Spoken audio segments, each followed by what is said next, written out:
వీళ్ళందరూ మా వాళ్ళే, మా చుట్టాలు. మేము గ్రూప్ ప్రవేశానికి వచ్చాము, అందరం జిమ్కి వచ్చాము. మా చెల్లి, చిన్న చెల్లి ఎక్కలేక దిగలేక పోతున్నారు. ఈ అమ్మాయి అయితే చేయలేకపోతుంది. మా పిన్ని, మా రెండో పిన్ని అన్నమాట.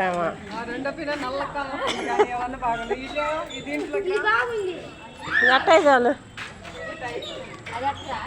మా చిన్న పిన్ని కంప్యూటర్లో లైట్గా ఉంటుంది.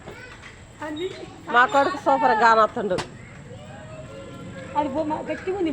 ఏది ఏదమ్మా ఈ పిల్ల? ఇగో నువ్వన్నీ చూస్తావుగా, చేస్తావు కాబట్టి మమ్మల్ని